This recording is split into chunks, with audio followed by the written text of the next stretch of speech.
سائنسدان تھے. یہاں بڑا سنجیدہ اجتماع ہے, میں بڑی خاص بات کرنے لگا ہوں. سارے سائنسدان کہتے ہیں زمین گھومتی ہے.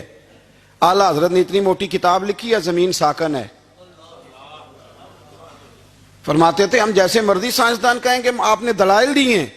آپ فرماتے ہیں جب نبی کریم علیہ السلام کی حدیث مسلم شریف میں موجود ہے کہ جب اللہ نے زمین کو پیدا کیا زمین کانپنے لگی تو اللہ نے پہاڑوں کو میخیں بنا کے قلعے بنا کے اندر لگا دیا تو زمین ٹھہر گئی.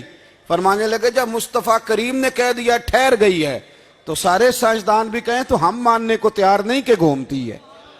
انہوں نے دلائل دیے. وہ ہمیں نہ روز کہہ دیتا ہے ڈاکٹر آپ کی طبیعت خراب ہے, کھانسی ہے, گھر میں کسی اور کو تو نہیں؟ ہاں جی ہے جی. وہ کہتے اسی کی وجہ سے ہو گئی ہے. او خدا کے بندے, نبی کریم علیہ السلام نے فرمایا بیماری متعدی نہیں ہوتی, ایک سے دوسرے کو نہیں لگتی. اور بڑے سادے انداز میں مسلم کی حدیث ہے. ایک صحابی نے کہا یا رسول اللہ میرے اونٹ کو اس اونٹ سے خارش پڑ گئی ہے. تو اللہ کے رسول فرمانے لگے تیرے اونٹ کو تو اس سے پڑی ہے تو اس کو کہاں سے پڑی تھی؟ کہنے لگا جی وہ تو قدرتی معاملہ ہے. تو حضور فرمانے لگے یہ بھی قدرتی معاملہ ہے. اب ہمیں جو مرضی, اعلیٰ حضرت کے زمانے میں لوگوں نے کہا کشش ثقل ہے, زمین اپنی طرف چیزوں کو کھینچتی ہے. دلیل کیا ہے؟ وہ کہنے لگے جی سیب گرتا ہے تو زمین پہ, آم گرتا ہے درخت سے تو زمین پہ, امرود گرتا ہے تو انار گرتا ہے تو زمین میں کشش ہے, کھینچ لیتی ہے. اعلیٰ حضرت فرمانے لگے شاباش, سائنسدان جو کہیں گے ہم مانیں گے.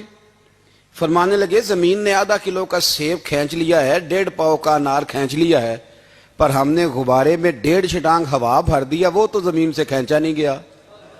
یہ کس قسم کی کش سے ثقل ہے؟ یہ ابھی 2 سال پہلے ڈاکٹر عبد القدیر خان کا مضمون چھپا تھا روزنامہ جنگ میں. وہ کہتا ہے مجھے وہ مولوی چاہیے تھا جس کے پاس قرآن حدیث بھی ہو اور سائنس کے علوم بھی ہوں.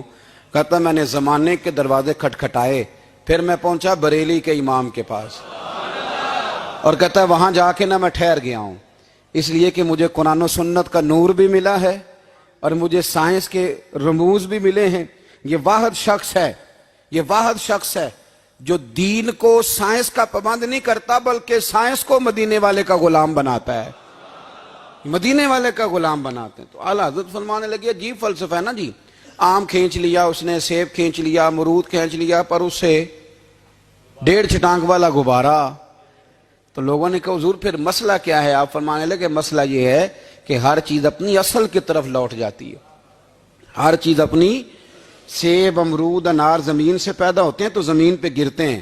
ہوا کی اصل اوپر ہے, اس لیے جب غبارے میں ہوا بھریں گے تو ہوا اس کو اوپر لے جائے گی.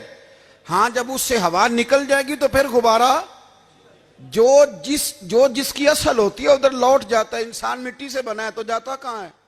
مٹی نہ تے مٹی رہنا.